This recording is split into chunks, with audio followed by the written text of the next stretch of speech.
Magandang umaga sa inyong lahat or good morning to all of you. So, kagagaling lang namin sa Valencia para namimili ng uulamin namin for this Sunday. Kaya napakalungkot pagpunta ko dito sa aking bonsai garden. It is dito is hindi ko akalain nabagsak yung isang patungan ko ng mga bonsai. Tapos nangabasag yung mga pot. Tapos iwan ko kung ano nangyari sa mga bonsai materials ko. Kaya nasabi ko sa sarili kong yung may nagsabi na makatanggal ng stress. So hindi para lahat na pag-alaga ng bonsai na makatanggal ng stress. Katulad nitong nangyari sa bonsai materials ko na lang dito. So parang mag-overtime na naman ako for this ano na lang, tapos hindi ko na lang ipatong for pang samantala kasi delikado pag mausap na po nagkahulog.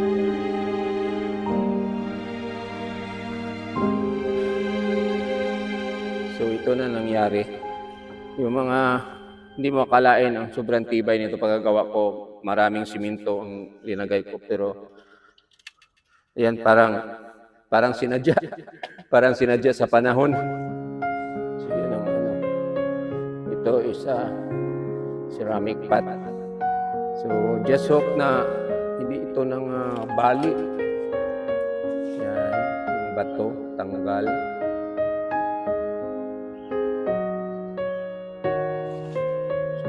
Lahat.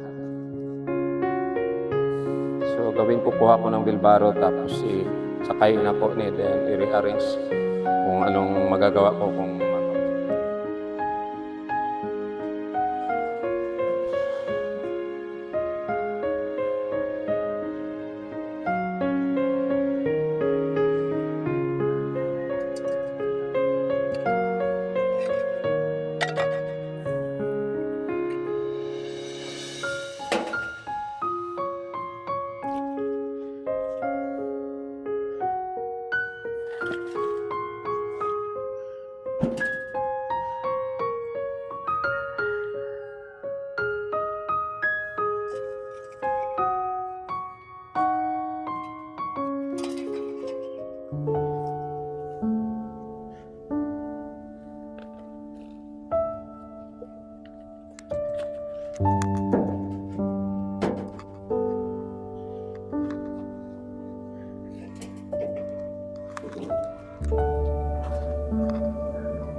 pati itong aking mga bonsai materials na dali.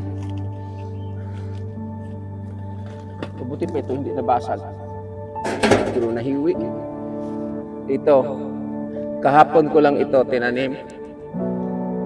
Kita pa sa inyo after ano nangyari sa pot. So bari 5 bonsai materials ko ang nadisgrasya ngayong umaga.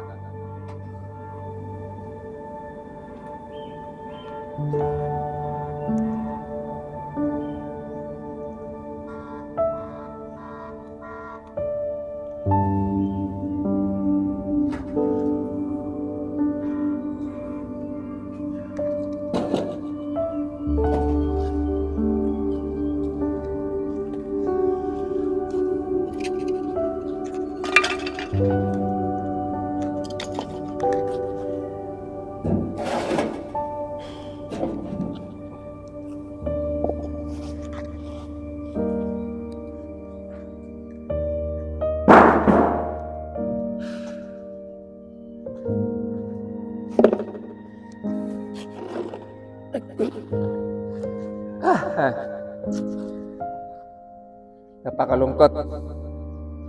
Akala ko makatanggal ng stress. So itong isang yung puti na pot, nag-crack lang pero hindi nabasag itong ginawa ko. Kaya lang yung winawire ko na deform kaya dinala ko na lang dito. Ito. Tapos itong isa, it is Picos microcarpa. Ito yung pot niya. Basag na basag. Then ito naman yung kahapon ko lang. Ayan, butas yung pot.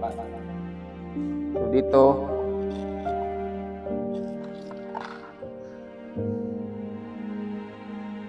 Picos nana. Ayan, basag. So problema ako dito kung saan ako makakuha ng pot. So kailangan ko dito ng 3 pot. So maghanap ako ng pot. Tapos nagsimula ng mag-ulan. So hindi ko na mapakita o mabidyohan ito sa paglipat ko ng pot kasi parang wala na makaguul. Ayan, oh. So dito na deform. Tapos may crack bantang dito. Yung isang pot bago lang nabili ko sa Unitap, basag. Ito namang in-order ko sa China. Galing diyan, basag. Sa itong isa. Yan, maganda na sana itong forma nito with this pot. Yan, basag. So ito lang, matibay, basag pa rin. Yan, basag. So, just sharing lang po na para sa akin, hindi lahat ng paggawa ng bonsai makatanggal ng stress, mayroon din na makadagdag ng stress. So, palakas ng taligsik diri sa aming lugar. So, ito lang masishare ko sa inyo. Try ko lang kung anong magagawa ko to, kung makahanap ako ng pot with my bonsai material. So, ang nadali ko na bonsai material for this early morning is 1, 2, 3, 4, 5, 5. So, for this morning, just sharing lang po. Disgrasya ang aking 5 bonsai.